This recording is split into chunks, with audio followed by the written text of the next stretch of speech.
7월 21일 KMA 뉴스브리핑입니다.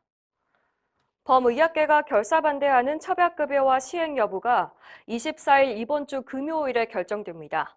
보건복지부는 이날 오후 4시 건강보험정책심의위원회를 열어 처방급여와 시범사업 추진안을 상정할 예정입니다. 만약 추진안이 통과될 경우 의협을 중심으로 한 의료계와 약계의 거센 반발이 예상됩니다. 이미 의협과 병원협회, 의학회와 약사회 등 범의학계 7개 단체는 지난 17일 비상대책위원회를 구성하고 시범사업 철회를 강력히 촉구했습니다. 특히 의협은 처방급여화를 비롯해서 의대 정원 확대와 공공의대 신설, 원격 의료를 정부의 4대약 의료 정책으로 규정하고 집단 행동을 비롯한 강도 높은 투쟁을 예고했는데요. 이와 관련해서 전 회원 설문조사를 실시 중입니다. 의협은 내일 오전 10시에 기자회견을 열어 설문조사 결과를 발표하고 앞으로의 대응 방향을 밝힐 예정입니다.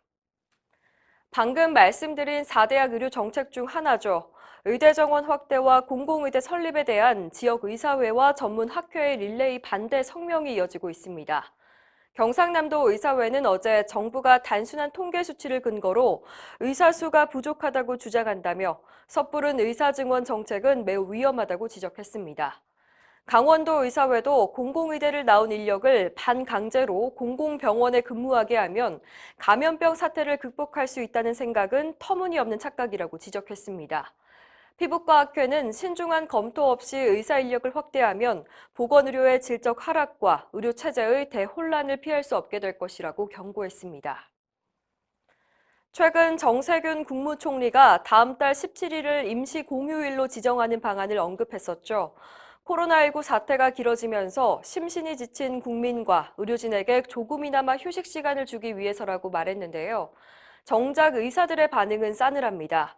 최원석 고려의대 교수는 의료 체계는 비상으로 운영되기 때문에 휴일이라고 해서 쉴 수 없다며 일선 의료진의 피로도를 많이 낮출 수는 없을 것이라고 말했습니다. 김대하 의협 대변인도 선별진료소나 응급의료기관은 휴일에도 쉬지 않는다며 오히려 휴일에 업무량이 늘어나기 때문에 평일보다 더 부담스럽다고 지적했습니다. 트위터 등의 소셜 네트워크 서비스에서는 정부가 의료진을 위해서 뭔가 하려면 의료진한테 좀 물어보고 하라는 글들이 올라오고 있습니다. 의료기관의 코로나19 방역 인력을 지원하는 방안이 추진되는데 의원급은 배제돼서 문제가 되고 있습니다. 최근 국민건강보험공단은 방역 인력을 직접 채용해서 병원에 내원한 환자의 발열 체크와 안내를 담당하는 인력을 지원해주겠다고 밝혔습니다. 하지만 지원 대상에 병원급 의료기관과 지방의료원 보건소만 해당되고 의원급 의료기관은 빠져 있습니다. 이에 대해서 대한개원의협의회는 어제 성명을 내고 주민의 건강과 생명 보호를 위해선 동네 의원을 지원하는 게 가장 우선이라며 인력이 부족하다면 의료진 보호 장비라도 우선 보급해달라고 밝혔습니다. 한편 국회에는 의료기관의 방역 물품을 우선 공급하고 감염 관리료와 방역 수가를 신설하는 법안이 올라왔는데요. 의협은 환영의 뜻을 밝혔습니다. 전화로 간호조무사에게 처방전 발행을 지시했다가 자격정지 처분을 받은 의사가 무죄를 선고받았습니다. 정신건강의학과 전문의 A씨는 이전에 진찰받은 환자에게 기존대로 처방하라고 간호조무사에게 전화를 걸어서 지시했는데요.